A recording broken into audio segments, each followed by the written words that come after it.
Assalamualaikum warahmatullahi wabarakatuh. Alhamdulillah la haula wala quwata illa billah. Allahumma shalli ala sayyidina Muhammad wa ala ali sayyidina Muhammad. Alhamdulillah hari ini kita akan melanjutkan um, review buku Percepatan Rezeki dalam 40 Hari dengan Otak Kanan karangan Ipo Santosa. Baik, kita langsung saja kita mulai. Bismillah. Kemarin sudah kita pernah bahas di pertemuan sebelumnya adalah terkait dengan 8 tidak ada satupun dalil yang melarang melarang tentang berharap ya. Insya Allah hari ini kita akan bahas di halaman ke-47 terkait dengan supaya persalinan jadi lancar. Jadi penulis membuat sebuah cerita ya ataupun pengalaman pribadi terkait dengan persalinan istrinya ketika hendak melahirkan. Baik, langsung saja kita baca di halaman 47. Oke, kita coba. Supaya persalinan jadi lancar, sekadar berbagi pengalaman tentang berharap dalam beramal. Ketika istri penulis ya hamil, selain rutin ke dokter kandungan, ia pun mengikuti senam ibu hamil, membaca buku tentang kehamilan, bertanya kepada ibu-ibu lainnya. Itulah usaha yang dimaksudkan. Di samping berusaha, juga penulis bersama istrinya berdoa, layaknya seorang pasangan-pasangan yang lainnya, agar persalinannya diberikan kelancaran dan juga anak yang menjadi anak yang soleh. Kalau laki-laki, kalau perempuan anak yang soleha atau menjadi anak yang sehat. Ya, tidak cukup sampai situ saja. Ya, harapan, impian dan hajat dari penulis ya adalah membeli dengan amal. Ya, istrinya memperbanyak surah, membaca surah Maryam.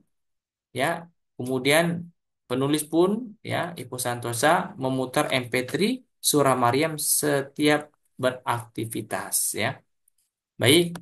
Selanjutnya adalah kita lihat. Oke.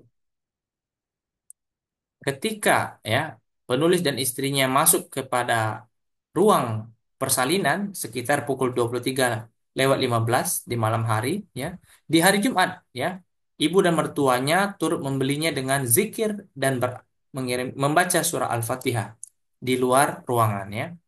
Menurut analisa dokter, maka si bayi akan lahir sekitar 2 sampai 3 jam lagi.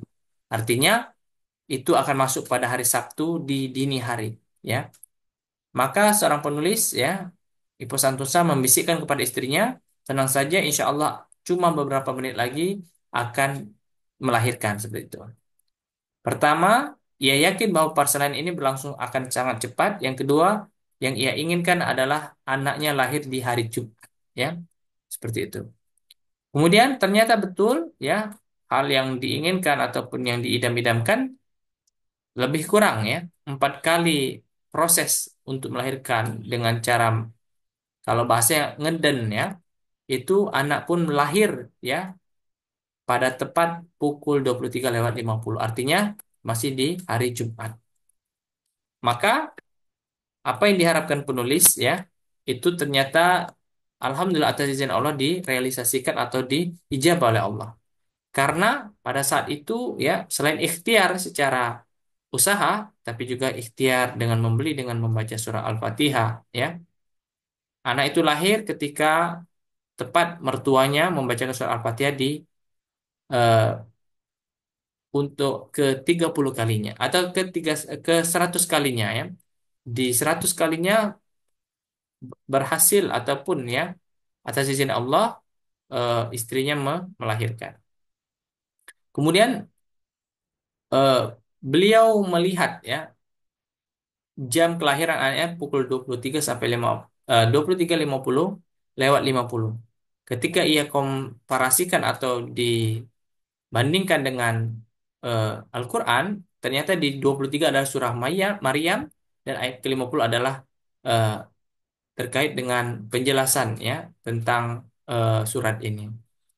Intinya adalah apa yang ia harapkan ya, apa yang ia inginkan dia beli dengan cara ikhtiar, dengan usaha, kemudian dibeli dengan cara mendekatkan diri kepada Allah dengan cara memperbanyak ibadah. Mungkin itu saja yang dapat saya sampaikan terkait dengan pembahasan eh, supaya persalinan menjadi lancar ya. sudah masuk kepada halaman 48. Insya Allah kita akan bahas di pertemuan selanjutnya. Terima kasih atas segala partisipasinya. Mohon maaf apabila ada kata salah, pada Allah mohon ampun. Wallahu muwaffiq ila aqwamit thoriq. Fastabiqul khairat. Assalamualaikum warahmatullahi wabarakatuh.